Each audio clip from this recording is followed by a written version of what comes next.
Hi friends, இந்த வீடியோல என்ன பார்க்க போறோம்னா பாரதாசன் யூனிவர்சிட்டிக்கு நாளைக்கு உள்ள எக்ஸாம்க்கான exam pattern and pass mark பத்தி நான் டீடைலா சொல்லியிருக்கேன். யூஜினா 40 மார்க் பாஸ் மார்க், பிஜினா வந்து 50 மார்க் பாஸ் மார்க். ஆல்ரெடி எல்லாருக்குமே தெரியும். இப்போதான் லாஸ்ட் மினிட் ப்ரிப்பரேஷன் வந்து இருப்பீங்க. இது வந்து நவம்பர் 2025 நடந்த எக்ஸாம்க்கான தமிழ் எக்ஸாம்க்கான கொஸ்டின் பேப்பர் தான் இது. ஓகே, நீங்க இன்னும் படிக்காம இருந்தீங்கன்னா இம்பார்ட்டன்ட் கொஸ்டின் பிளேலிஸ்டோட லிங்க் வந்து டிஸ்கிரிப்ஷன்ல ஃபர்ஸ்ட் கமெண்ட்ல கொடுக்க, அதை கிளிக் பண்ணி நீங்க தமிழுக்கான இம்பார்ட்டன்ட் கொஸ்டின் வீடியோ பார்த்துட்டு அதுல உள்ள கொஸ்டினை மட்டும் படிச்சுட்டு போங்க. கண்டிப்பா வந்து கொஸ்டின் வந்து கேட்டுருவாங்க. அதுல இருந்து உங்களுக்கு வந்து 3 பார்ட்டா கேட்பாங்க. பார்ட் ஏல வந்து 2 மார்க் இருக்கும். நீங்க 2 மார்க் வந்து ரைட் பண்ற மாதிரி டோட்டலா 20 மார்க் வந்து கொடுப்பாங்க. சேம் அதே மாதிரி இதுல உள்ள क्वेश्चन நீங்க படிச்சிட்டு போயிட்டீங்களான்னு பாத்துக்கங்க. நெக்ஸ்ட் வந்து 5-6 மார்க் வந்து அட்டெண்ட் பண்ற மாதிரி டோட்டலா வந்து இதுக்கு 30 மார்க் வந்து கொடுப்பாங்க. இது வந்து பார்ட் பி. நெக்ஸ்ட் வந்து நீங்க 5-10 மார்க் வந்து அட்டெண்ட் பண்ற மாதிரி அது டோட்டலா வந்து 50 மார்க் வந்து கொடுப்பாங்க. டோட்டலா உங்களுக்கு வந்து 100 மார்க் எக்ஸாம் நடக்கும். நீங்க அதுல வந்து 40 மார்க் எடுத்தா பாஸ் யூஜியா இருந்தா, 50 மார்க் எடுத்தா பாஸ் பிஜியா இருந்தா. இந்த பிடிஎஃப் வந்து 7 o'clock வந்து நான் வாட்ஸ்அப் குரூப்லயும் அது இன்ஸ்டாகிராம் குரூப்லயும் வந்து சென்ட் பண்ணிருக்கேன். ஓகே, இப்பதான் எல்லாமே லாஸ்ட் மினிட் ப்ரிப்பரேஷன் வந்து இருப்பீங்க. நாளைக்கு வந்து நீங்க ஃபர்ஸ்ட் எத்தனை பார்ட் சி வந்து அட்டெண்ட் பண்ணுங்க, நெக்ஸ்ட் பார்ட் பி அட்டெண்ட் பண்ணுங்க, நெக்ஸ்ட் பார்ட் ஏ வந்து அட்டெண்ட் பண்ணுங்க.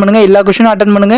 புக்லெட் வந்து ஃபில் பண்ணி வச்சுட்டு வாங்க. Okay, once again UG PG நாளைக்கு உள்ள எக்ஸாமுக்கு எல்லாருக்குமே வந்து all the best for your examination. தெரிஞ்ச கொஸ்டினை ஃபர்ஸ்ட் அட்டெண்ட் பண்ணுங்க. தெரியாத கொஸ்டினை நீங்க அட்டெண்ட் பண்ணி தான் ஆகணும். கன்ஃபார்மா அட்டெண்ட் பண்ணி வச்சுட்டு வாங்க. ஆகணும்னா இருந்தா நீங்க 9:30 12:30 வரைக்கும் எக்ஸாம். அதே நீங்க ஆஃப்டர்நூன்னா 2 o'clock 5 o'clock வரைக்கும் எக்ஸாம். உங்களுக்கு ஹால் டிக்கெட்லேயே வந்து மென்ஷன் பண்ணி கொடுத்துருக்காங்க எல்லாத்தையும். ஓகே, நீங்க சப்ஸ்கிரைப் பண்ணீங்கன்னா கமெண்ட் செக்ஷன் வந்து ஓப்பன் ஆகிடும். ஏதாவது டவுட் இருந்துச்சுன்னா கண்டிப்பா வந்து கமெண்ட் செக்ஷன்ல கேளுங்க. இதே இம்பார்ட்டன்ட் அப்டேட்டுக்கு நம்ம சேனல் வந்து நீங்க சப்ஸ்கிரைப் பண்ணி வச்சுங்க.